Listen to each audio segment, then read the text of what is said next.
ठिकाणी असणारा आपण कार्यक्रम करत असतो, कुठल्याही गोष्टीला त्या मालकाच्या आश्रयाशिवाय किंवा मालकाच्या या ठिकाणी असणारा आपल्याला आशीर्वादाशिवाय आपला कार्यक्रम यशस्वी होऊ शकत नाही। आणि हा देखील कार्यक्रम आपल्याला, कारण या ठिकाणी जेव्हापासून आम्ही लहानपणापासून लहानपणापासून येत असताना देखील या ठिकाणचे असे ज्या ज्येष्ठांचं आम्हाला मार्गदर्शन भेटलं, ज्यांनी आपला या ठिकाणी असणारा देह ठेवलेला आहे, असे मार्गदर्शक या ठिकाणचे आमचे मानेजी पाटील असतील, पंडित पाटील असतील, सर्व या ठिकाणी असणारे आमचे ज्येष्ठ मार्गदर्शक आम्हाला या गावाला नव्हे तर पंचक्रोशीला असणारी परंपरा लावून देऊन गेलेली मंडळी आहेत।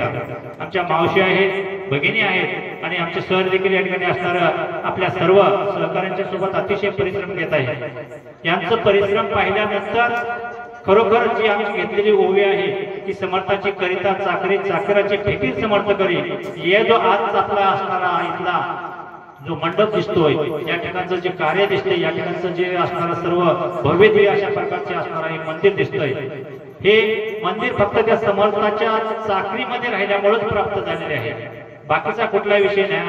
आपण काही जरी करण्याचा प्रयत्न केला तरी त्या गुरु महाराजांच्या आशीर्वादाशिवाय किंवा गुरु महाराजांच्या कृपेशिवाय हे कार्य करणं किंवा कार्य सिद्धीला जाणं शक्य नाही। तीच असणारी एक परंपरा आपली आहे। कारण जोपर्यंत आपण कुठलाही विचार जरी केला, कशाचाही विचार केला, तर त्या गोष्टीला आपल्याला मालकाचा आपल्याला आशीर्वाद असणं गरजेचं आहे। आपण इथं आल्यानंतर या सगळ्या जीवाची व्यवस्था किंवा जीवाचं हित जे कोणी जोपासतो त्याला समर्थ म्हणतात। आणि त्याच्याकडे असलेले सामर्थ्य एवढं सामर्थ्य असतं की त्या सामर्थ्याच्या बळावर आपण काही करू शकतो। आपण जरी अज्ञान असलो, आपण जरी या ठिकाणी असणार कुठेतरी कमतरता आमच्यामध्ये जरी असली तरी तो मालक आमच्या पाठीशी असल्यावर, आम्ही त्याची भक्ती एकनिष्ठतेने करत असल्यावर, आम्ही जे कार्य करत असो, आम्ही जी चाकरी म्हणतो, ज्याला सेवा म्हणा किंवा या ठिकाणी असणाऱ्या त्यांच्या सेवेमध्ये आपण जे काही असतो त्याला आपण जी चाकरी म्हणतो, ही चाकरी केल्यानंतर मात्र आम्हाला कुठल्याच गोष्टीचं पूर्ण पडत नाही। ही असणारी त्या समर्थाची केलेली चाकरी असते महाराज। आपण प्रत्येक जण कोणाची ना कोणाची ती चाकरी करतो। आपण स्वतःला जरी मालक समजत असलो तर कोणाची ना कोणाची तरी आम्हाला चाकरी करावी लागते। कारण या कर्मसृष्टी आल्यानंतर इथपर्यंत येताना आमचा जीव असणारा कुठल्या बंधनात नव्हता किंवा कुठल्याच या ठिकाणी असणारा अडकून नव्हता, कुठल्याच या ठिकाणी असणारा काही नव्हता। तो असणारा अतिशय सोज्वळ स्फटिक अशा प्रकारचा या ठिकाणी असणारा शुद्ध असा असणारा आमचा देह होता।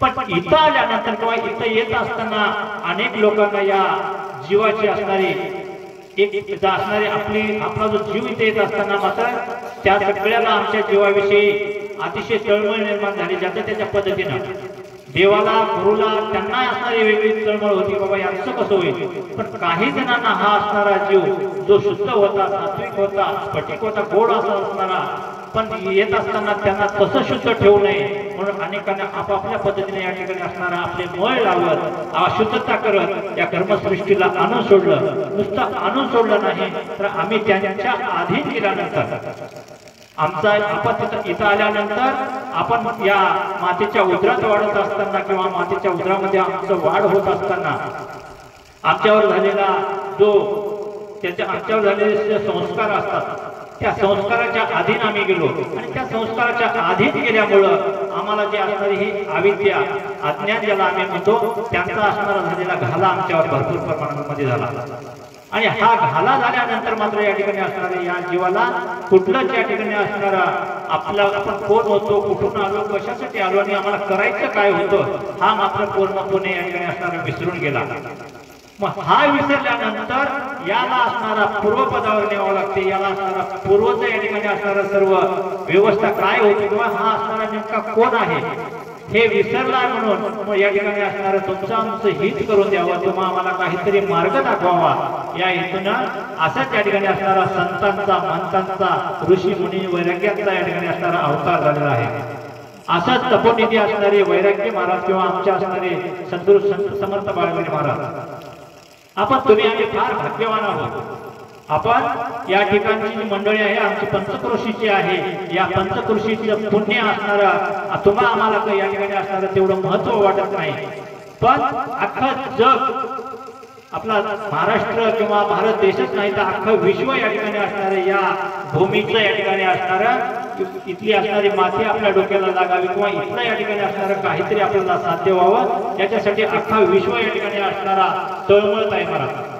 पण सत्य परिस्थिती अशी होऊन गेली की आपण जवळ असून आपल्याला त्याचं एवढं महत्व सापडत नाही किंवा महत्व या ठिकाणी असणारं गोड वाटत नाही.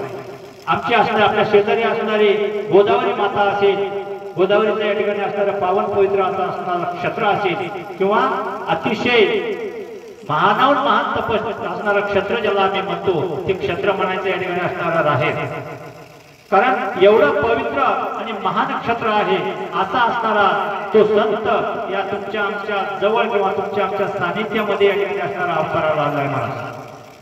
का तर जगाच्या कल्याणा संतांच्या विभूती देह झिजविती परोपकारी असा असणारा तो संत कोण ते या ठिकाणी असणारे संत सद्गुरू संत समर्थ बाळगिरी महाराज यांचा अवतार क्षत्र असणारा आपल्या जवळ किंवा हेच आहे असं म्हणायला काही हरकत नाही. कारण या सर्व क्षेत्रामध्ये त्यांचे पावन पवित्र असणारे चरण इथे लागलेले आहेत आणि या चरणाचा या ठिकाणी असणारा तुम्हाला आम्हाला त्यांचे आपण ज्यावेळेस माथा टेकतो या भूमीला त्यावेळेस मात्र त्यांच्या चरणाची लागलेली माती तुमच्या आमच्या माथ्याला लागते. म्हणूनच की काय असा असणारा नामघोष असा असणारा नामस्मरणाचं या ठिकाणी असणारं इथं जरी सकाळी सकाळी या ठिकाणी असणारं तुमचं भोपाळ्या असते नामस्मरण होत असेल तर अख्खी पंचक्रोशी या पंचक्रोशीमध्ये जिथपर्यंत तुमच्या यायला असणाऱ्या याचा आवाज जातो की पूर्णपणे पंचक्रोशी या ठिकाणी असणारा अतिशय पावन आणि पवित्र होते महाराज. तुम्ही तुमच्या पुरता या ठिकाणी असणारं जे फक्त वाटत असेल तुम्हाला की आमच्या गावापुरतं मर्यादित आहे अशा प्रकारचा नाही. कारण त्या महाराजांनी या क्षेत्र तुमच्या आमच्या पुरतं किंवा काही क्षेत्रापुरतं काही काळापुरतं किंवा काही क्षेत्रापुरतं या ठिकाणी असणारं मर्यादित ठेवलेलं नाही. आयसा जगी हो संत झाला पर नाम ध्वज उभारीला हा असणारा जो मालक आहे किंवा हा असणारा जो संत आहे. कारण यांचा अवतार असणारा शहादत्ताचा अवतार सखा माझा बाळगुरु या ठिकाणी असणारे संत अशा प्रकारचे संत होऊन गेले महाराज. नवे नवे ते आजही या ठिकाणी असणारं वास्तव्याला आहे. त्यांचं वास्तव्य आहे म्हणून की काय या ठिकाणी असणारं आम्हाला एवढं मोठं या ठिकाणी असणारं नामस्मरण घडते. ते जीव इथं आल्यानंतर अनेक ठिकाणचं या ठिकाणी असणारं भ्रमण करू लागले, अनेक ठिकाणी फिरू लागले. मात्र ज्यावेळेस सत्य परिस्थिती त्यांना कळाली, सत्यता या ठिकाणी असणारी त्यांच्या डोळ्यासमोर आली, सद्गुरू संत समर्थ बाळगिरी महाराजांचं या ठिकाणी असणारं आपण जेव्हा मूर्ती पाहतो त्या मूर्तीकडे पाहिल्या पाहिल्या आमचं या ठिकाणी असणारं अनेक जन्माचं पाप सहज या ठिकाणी असणारं जुळून जाते. एवढं पावित्र्यता त्या मूर्तीमध्ये आहे. अशाच या ठिकाणी असणारं ते फक्त तुमच्या आमच्या डोळ्याला काहीतरी या ठिकाणी असणारं भास व्हावा अशा म्हणून या ठिकाणी असणारं त्या मूर्त्यांची स्थापना केली आहे. पण सत्यता अशी आहे की मालक आजही तुमच्या आमच्यामध्ये विराजमान आहे. कोण्या ना कोण्या रूपामध्ये या ठिकाणी असणारे इथं येतात, तुमचं आमच्याकडून हे सर्व कार्य करून घेतात. किती तळमळ आहे रुद्रगिरी महाराजांना असणाऱ्या असतील किंवा नारायणगिरी महाराजांना असेल त्यांना किती तळमळ आहे महाराज या असणाऱ्या जीवांची. अज्ञान अंधार पडून असे फार आता मज वाट दाखवावे अशा प्रकारची तळमळ या असणाऱ्या जीवांची होऊ लागली होती. हे जीव इथं आल्यानंतर एवढं या ठिकाणी असणारं ते पवित्रता मिळावी किंवा इथलं असणारं सर्व आम्हाला व्हावं. कारण इथं आल्यानंतर मात्र या ठिकाणी असणारा आम्ही अज्ञानाच्या या अंधारामध्ये उरफडीत झालेलो आहोत. एक वेळेस आमचा पाऊल अंधारामध्ये पडला, एक वेळेस आम्ही अंधाराच्या दिशेने गेलो तर आम्हाला कदाचित प्रकाश सापडणार नाही. आणि जर प्रकाश सापडला नाही तर मात्र या ठिकाणी असणारी आमची भटकंती कशी होईल किंवा कुठपर्यंत आम्ही भटकत जाऊ याचा या ठिकाणी असणारा काही ठाव ठिकाणा लागणार नाही. अशा प्रकारचं त्या जीवांची या ठिकाणी असणारी झालेली दैना पाहिली आणि त्यांना मात्र कळवळ आला. कोणाला तर या ठिकाणी असणाऱ्या सद्गुरू संत समर्थ बाळगिरी महाराजांसारख्या या ठिकाणी असणाऱ्या संतांना कळवळ आला. म्हणून या ठिकाणी असणारा या तुमच्या आमच्या सानिध्यात आले, तुमच्या आमच्या जवळ आले आणि अनेक लोकांचा या ठिकाणी असणारा त्यांनी उद्धार केला. फक्त त्याच्यासाठी आपल्याला करायची आहे ती त्यांची चाकरी करायची आहे महाराज, बाकीचं काही नाही. आपण संसारात चाकरी करत असताना कधी आपण त्रासून घेत नाही किंवा संसारात चाकरी करत असताना एवढा मोठा असणारा व्याप आम्ही आमच्या पाठीमागे घेऊन ओढत राहतो तेव्हा आम्हाला वाटत नाही की बाबा आम्हाला अशा प्रकारचा त्रास व्हायला आहे. पण ज्या वेळेस अशा प्रकारचं कार्यक्रम एखादा आखतो, एखादा पहारा असेल किंवा या ठिकाणी असणारे या ठिकाणचे कुठलं कार्य आम्हाला प्राप्त झालेलं असत तेव्हा मात्र या ठिकाणी असणारं आम्हाला वाटतं हे उगाचच आमच्या मागे व्याधी लावून घेतल्या. कधी तर हे असणारे करत असताना कारण हे अवघड जाते आपल्याला. कारण हे कशासाठी अवघड जाते ही असणारी सत्यता आहे महाराज. कारण आपण योग्य मार्गाने जेव्हा आपण पाऊल टाकतो, चांगल्या रस्त्याकडे जायचा ज्यावेळेस आम्ही विचार करतो, तेव्हा मात्र त्यावेळेस मात्र आम्हाला या गोष्टी किंवा हे सगळं कार्य फार